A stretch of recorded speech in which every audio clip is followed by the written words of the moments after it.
Ashley Woolnough, the Animal Shelter Manager, and I want to thank you and welcome you to WPCAS. One of the most important responsibilities to the shelter is to maintain safety at all times. This includes safety for our animals, staff, volunteers, and customers. Keeping everyone safe helps us to provide top-notch customer service and helps us further strengthen the bonds between animals and humans. It also prevents injury and spread of disease. By keeping everyone safe, we contribute to our number one goal, to protect public health and safety. With the tips provided in this lesson, you'll feel comfortable and confident about your ability to maintain safety at the facility when speaking about animal safety to our customers. Again, welcome aboard and thanks for giving a second chance.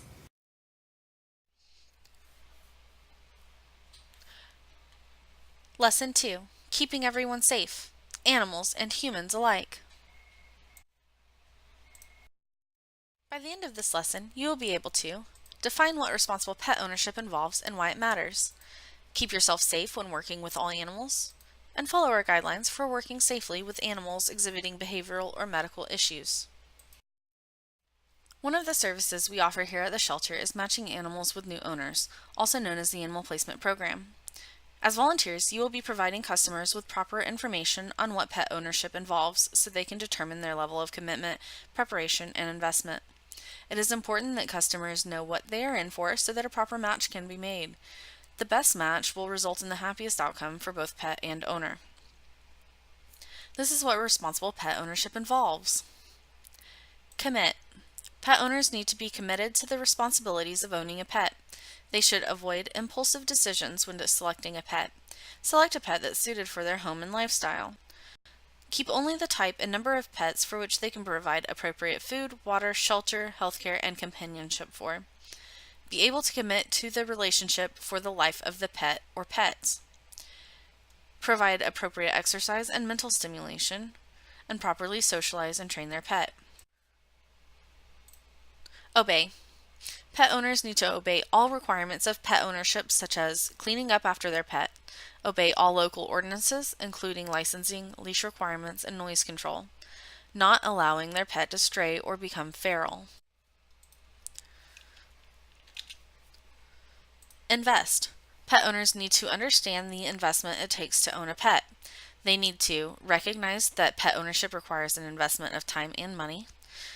Make sure it receives preventative health care with vaccinations, parasite control, heartworm prevention, etc., as well as care for any illnesses or injuries, and budget for potential emergencies.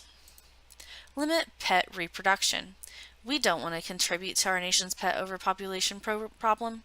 Pet owners should limit their pets' reproduction through spay or neuter. This service is offered through the shelter. Identify their pets. It's important that pet owners make sure their pet is properly identified with tags, microchips, or tattoos, and keep its rabies vaccination up to date. Make sure all contact info is kept up to date. Prepare. Pet owners need to be prepared for various situations, such as preparing for an emergency or disaster, including assembling an evacuation kit, making alternative arrangements if they can no longer provide care for their pet, and recognizing any decline in the pet's quality of life and making timely decisions in consultation with a veterinarian.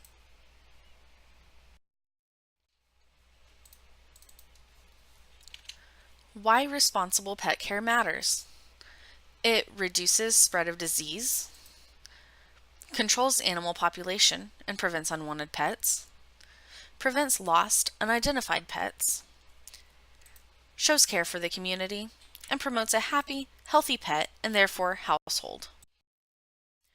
There are 3 main things to remember when working with animals. Maintain cleanliness, stay alert, and use protections. Maintaining cleanliness is important to prevent the spread of diseases and create a better customer and volunteer experience. One example of how we maintain cleanliness at the shelter is by spraying the dog leashes after every use. The second is stay alert. It is important that all staff and volunteers are aware of their surroundings so that incidents and accidents can be prevented. An example of what we mean by staying alert is to observe animal behavior. If an animal is growling at you, you'll want to avoid contact. Finally, use protections. Using protections will help promote trust between animals and their caretakers. One example of how we practice this is by securing a slip leash to the dog prior to its leaving its kennel. We also use hide boxes when moving or transporting cats. You will learn other examples of these 3 key points of safety during your in-person orientation and first day of training. Why is it important to be safe? For one, it decreases the risk of getting bites, scratches, or bruises. Wearing the proper gear and approaching animals cautiously will help prevent and protect you from getting hurt. It also reduces the spread of zoonotic disease. Zoonotic diseases are diseases that can be spread from animals to humans. Thirdly, it promotes a trust between humans and animals. Animals will be more likely to trust you if you take care of them properly, and in turn, they will treat you with care. Fourth, it prevents accidents from happening, including slips, falls, or running into obstructions. Lastly, being safe creates a better customer experience. When customers see a clean facility, volunteers handling animals with care, and people using protective gear, they have confidence in the agency. In addition to the cat and dog kennels, we also have an area that contains livestock. While it may be tempting to go over and pet or even feed them, under no circumstances should volunteers or customers approach them. These animals are under the direct care of the Sheriff's Department. We do not train volunteers on how to manage them, so please steer clear of the area.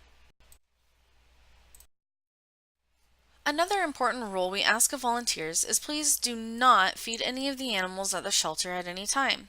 This includes cats, dogs, and livestock. You may ask, but why not? Isn't feeding part of animal care?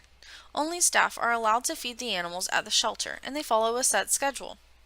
Some animals may have strict diets due to medical or health issues.